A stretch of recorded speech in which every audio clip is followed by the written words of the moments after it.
Hi everyone. तो आज हम सॉल्व करेंगे कुछ क्वेश्चंस जो क्वांटम नंबर के जो टॉपिक है हमारे पास उसको और भी क्लियर कर देगा। ठीक है, तो हमारा तरीका वही रहेगा। मैं यहाँ से क्वेश्चन बोल लूंगा, आपके क्वेश्चन यहाँ पे स्क्रीन पर आएंगे। ठीक है, हम उनको केवल सोल्व करेंगे। ओके, तो फर्स्ट क्वेश्चन होगा मेरे पास, using SPD notation describe the orbital with the following quantum number. मेरे पास क्या है, यहाँ पे क्वांटम नंबर दिए गया है। ठीक है, क्वांटम नंबर दिया गया है, जैसे मेरे पास फर्स्ट है n=1 और l=0। ठीक है, ये कह रहा है डिस्क्राइब द ऑर्बिटल। मेरे पास अभी हमने थोड़ी देर पहले n+l रूल पढ़ा। ठीक है, तो वहां पे हमारे पास n की वैल्यू है 1 और s के लिए क्या होगा मेरे पास 0। तो मेरे पास ऑर्बिटल क्या होगा 1s। मेरे पास b है, फिर b में क्या कह रहा है, n=3 और l=p, n=3 और l=1। ठीक है, मेरे पास क्या है यहाँ पे 3p। c में क्या कह रहा है मेरे मुझे, c में कह रहा है n=4 l=3, n=4 l=2 कह रहा है, सॉरी 2 कह रहा है। मेरे पास क्या आएगा 4d। ऐसे ही मेरे पास d में क्या कह रहा है, d में कह रहा है n=4 और l=3 और l=3। मेरे पास क्या आएगा यहाँ पे 4f। ओके, उसके बाद सेकंड क्वेश्चन है मेरे पास। सेकंड क्वेश्चन में कह रहा है N atomic orbital has n=3। देखिए फर्स्ट क्वेश्चन तो बहुत ही आसान था, कुछ करना भी नहीं था यहाँ पे। ठीक है, बहुत ही आसान क्वेश्चन था फर्स्ट। यहाँ पे कह रहा है N atomic orbital has n=3। Okay, ठीक है, हमने मान ली बात, कह रहा है n=3। फिर वो कह रहा है what are the possible value of l and m। L and M, ध्यान दीजिए, आपने क्वांटम नंबर पढ़ लिया, आपको पता होना चाहिए अगर L=3 है तो L क्या होगा उसके लिए 0 to n-1, 0 to n-1। देखिए जिन के पास ये वीडियो आई है अभी, ठीक है, अगर उन्होंने क्वांटम नंबर की वीडियो नहीं देखी तो पहले जाके उसको देख लीजिए, उसका लिंक मैं यहाँ पे दे दूंगा। ठीक है, वहां से और भी क्लियर होगा। ध्यान दीजिए 0 to n की वैल्यू यहाँ पे 3-1, 0 to 2, 0, 1 और 2, 0, 1 और 2। ये क्या आ गई, l की वैल्यू आ गई। ये क्या आ गई, l की वैल्यू आ गई। उसने तो m की वैल्यू पूछी है। ध्यान दीजिए 4 l=0, m= क्या होता है 0। उसने कहा है पॉसिबल वैल्यूज।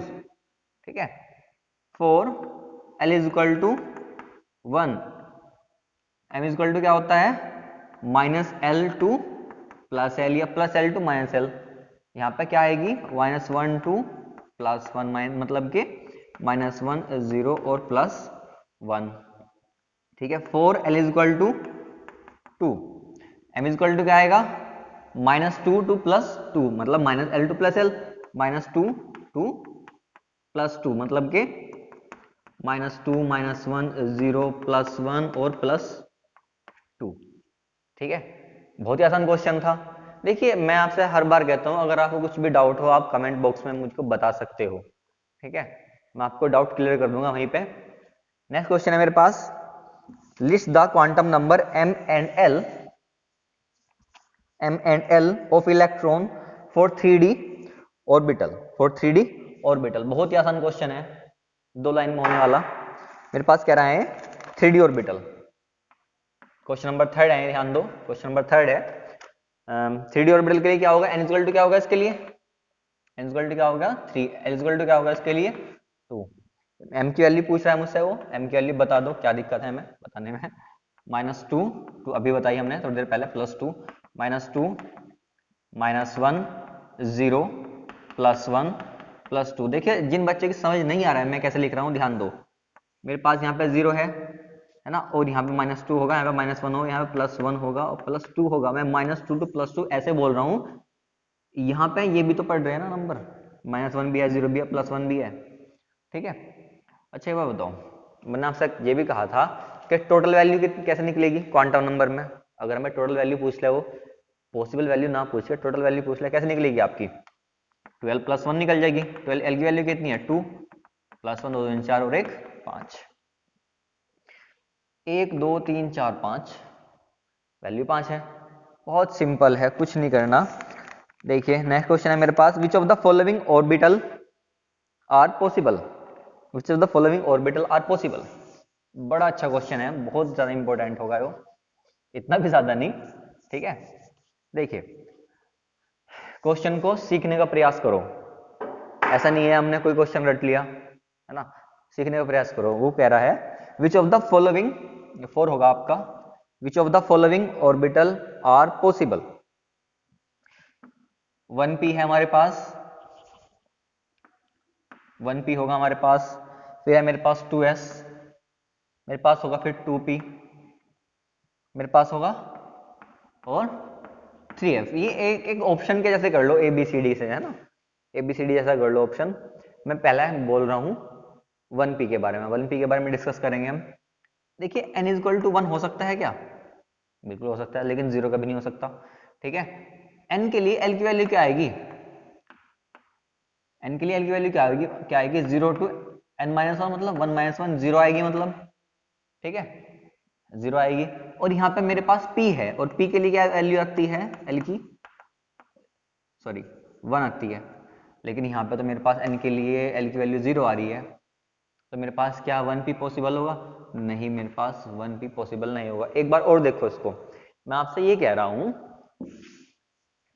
यहाँ पे 1p है, यहाँ पे 1p है, हमने n की वैल्यू 1 निकाल ली, तो इसके लिए l की वैल्यू क्या होगी? 0 टू n माइनस 1 होगी ना, मतलब 0 टू 1 माइनस 1 होगी ना, मतलब कि 0 हो गई ना। जब 0 हो गई तो यहाँ पे 1s तो आ सकता है, 1p तो आएगा ही नहीं, क्योंकि p के लिए मुझे l की वैल्यू 1 चाहिए, p के लिए मुझे n की वैल्यू 1 चाहिए, जो कि मेरे पास नहीं है, ठीक है। तो मेरे पास जो 1p है वो पॉसिबल नहीं होगा, ये पॉसिबल नहीं है, ठीक है, ये पॉसिबल ही नहीं होगा, ठीक है। बात करते हैं 2s की। देखिए 2s में n इक्वल टू 2 आ गया, ओके, तो l निकाल लोगे जब आप, तो क्या आएगा? 0 टू n माइनस 1, मतलब कि 2 माइनस 1, 0 टू 1, मतलब कि 0 और 1 आएगी, ठीक है।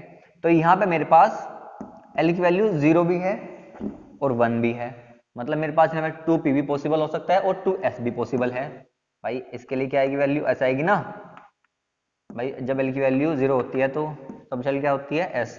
इसके लिए p तो मेरे पास 2p भी पॉसिबल है और 2s भी पॉसिबल है, ओके, 2s भी पॉसिबल है, 2p भी पॉसिबल है, और हमने ये तो बता ही दिया ये तो नहीं होगी, ये भी पॉसिबल है, ये भी पॉसिबल है, देखो हमने इसके लिए भी नहीं बता दिया आपको। फिर बात करते हैं 3f की। देखिए n इक्वल टू 3 निकाल लोगे आप, n इक्वल टू 3 ले लिया आपने, उसके बाद आप l निकाल लोगे, l की वैल्यू क्या होगी? 0 टू n माइनस 1, मतलब कि 3 माइनस 1, 0 टू 2, मतलब 0 1 और 2, इसके लिए क्या आएगी वैल्यू? इसके लिए क्या आएगी वैल्यू? p, इसके लिए क्या आएगी वैल्यू? मैं वैल्यू बोल रहा हूँ, सब शेल, मतलब कहने का मतलब मेरा ये है कि l की वैल्यू के लिए क्या, l की वैल्यू अगर 2 है तो d आएगा, l की वैल्यू अगर 1 है तो p आएगा, l की वैल्यू अगर 0 है तो ऐसा आएगा, ओके।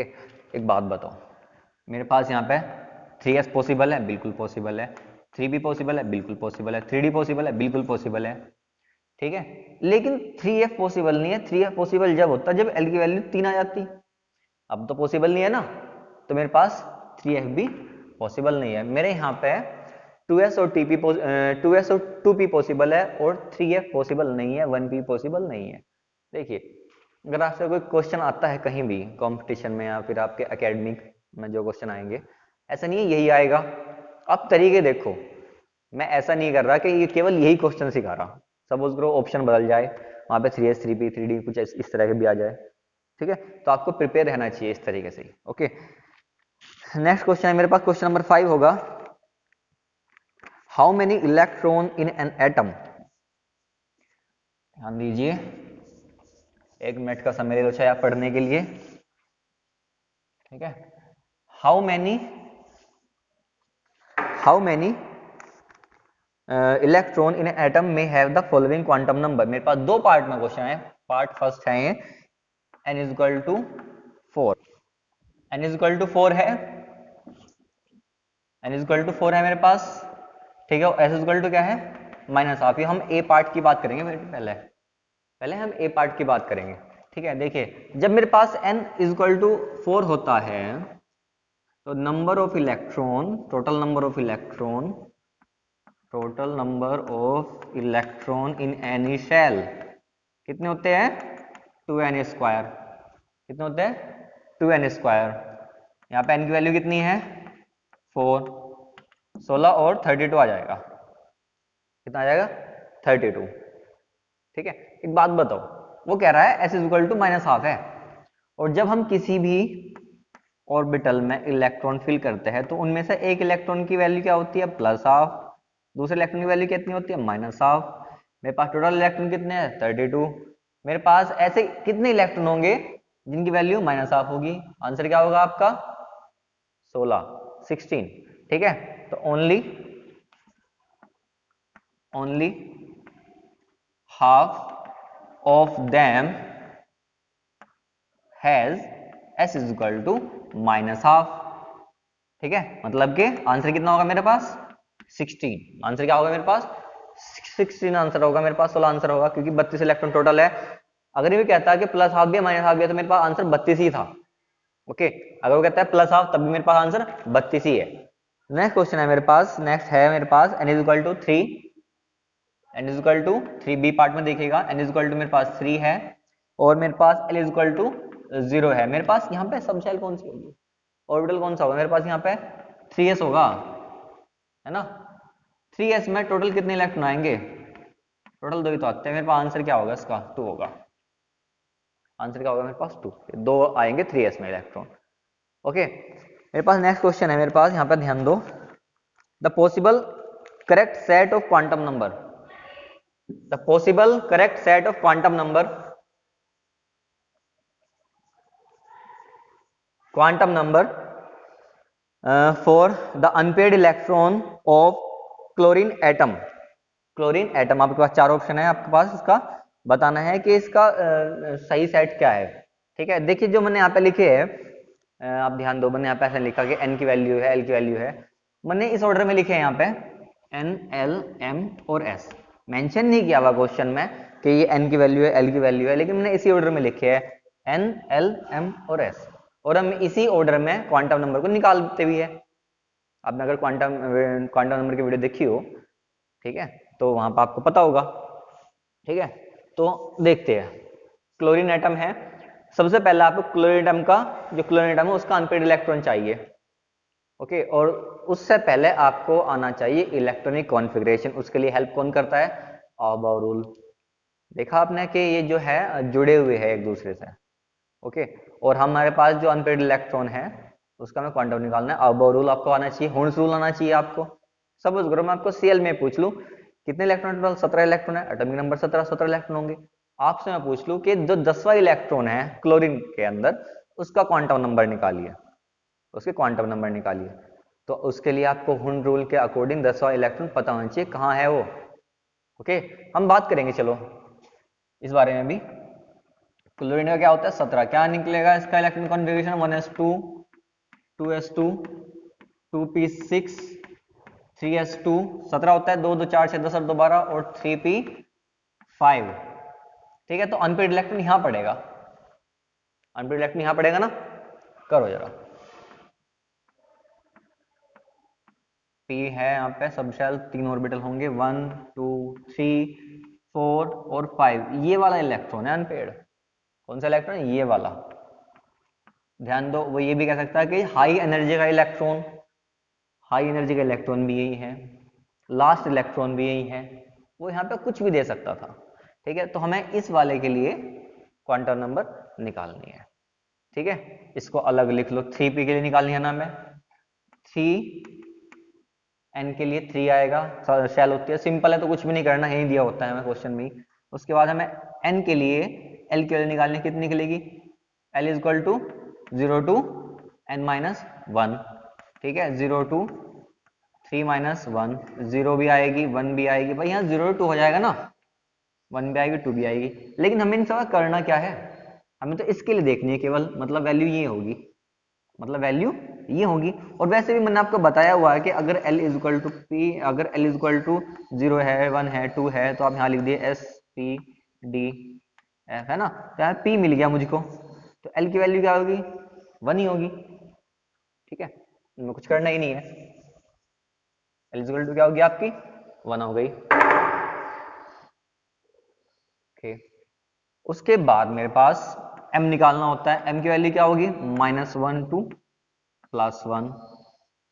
ओके, मेरे पास यहाँ पे मैंने ऐसे लिख लिया यहाँ पे, तो मैं यहाँ पे कितनी वैल्यू होगी? -1 0 और +1। यहाँ लिख लो उनको, -1 0 और +1। ओके, अब मेरे पास यहाँ पे क्या वैल्यू है m की? देखो 3 पॉसिबल वैल्यू है, लेकिन मुझे एक इलेक्ट्रॉन के लिए बतानी है, तो मेरे पास वैल्यू ये होगी 0, क्योंकि मुझे इस इलेक्ट्रॉन के लिए चाहिए। अगर मेरे पास इस इलेक्ट्रॉन के लिए पूछता हूँ मेरे से, तो -1 होती, इस इलेक्ट्रॉन के लिए पूछता +1 होती। ओके, मेरे पास m की वैल्यू कितनी है फिलहाल? मेरे पास 0। ओके, उसके बाद s के लिए चाहिए मुझे। सुनो, अगर मेरे से इस इलेक्ट्रॉन के लिए पूछता तो +1/2 होती, इसके लिए पूछा उसने, ठीक है, सेकंड टाइम भरेगा यहाँ पे तो -1/2 होगी, मतलब एंटी क्लॉकवाइज है। इसके लिए पूछता तब भी +1/2 होती, इसके लिए पूछता तब, कुछ गलती तो नहीं कर दी हमने? नहीं, ठीक तो है। +1, वो सॉरी, इसके लिए क्या पूछता? अगर इसके लिए पूछता तो +1/2 होती, तो इसके लिए क्या होगी वैल्यू? एंटी क्लॉकवाइज है तो -1/2 होगी। ठीक है, मेरे पास जो क्वांटम नंबर का सेट क्या आ गया, ध्यान दो। क्वांटम नंबर का सेट आया मेरे पास। n के लिए वैल्यू क्या थी? 3। l के लिए वैल्यू क्या थी? 1। m के लिए वैल्यू क्या थी मेरे पास? 0। और s के लिए वैल्यू क्या है मेरे पास? -1/2। अब देखो ऑप्शन में क्या सही होगा मेरे पास। ऑप्शन 1 देखिए, 2 गलत है, तो पहले ही पढ़ते ही गलत होगी। n की वैल्यू कितनी आनी चाहिए? 3 आनी चाहिए। b भी कट कर दो। c में देखो क्या आता है, c कहता है 3 1 1, ठीक है, +1/2, कट कर दो। डी ऑप्शन देखिए क्या कहता है, डी ऑप्शन कहता है 3 1 0 और -1/2। मेरे पास डी ऑप्शन सही है। मेरे पास क्या है? डी ऑप्शन सही है मेरे पास। D is accurate. ओके, मेरे पास डी सही है यहाँ पे। ठीक है, उसके बाद मेरे पास क्वेश्चन है। देखिए, हम इसको लास्ट क्वेश्चन करेंगे फिलहाल तो इस वीडियो का। अगर आपको कोई क्वेश्चन सोल्व करवाना है, मैं आपसे बार बार कहता हूँ, ठीक है, तो आप प्लीज उसको कमेंट में बता दीजिए मुझको कि ये क्वेश्चन है। आप एनसीईआरटी का कोई क्वेश्चन नहीं समझ आ रहा है आपको, मुझे बस एनसीईआरटी क्वेश्चन का नंबर बता दीजिए कमेंट बॉक्स में, मैं आपको सोल्व करवाऊंगा उसको। ठीक है, ओके, ये कह रहा है विच of the following set of quantum number possible और नॉट पॉसिबल। ये पूछ रहा है मुझसे कि कुछ क्वांटम नंबर की सेट दे दी मेरे पास, कितने हैं? 1 2 3 4 5 6 सेट है, और मुझको यहाँ से बताना है कि कौन सा यहाँ पे क्वांटम नंबर का सेट पॉसिबल और कौन सा पॉसिबल नहीं है।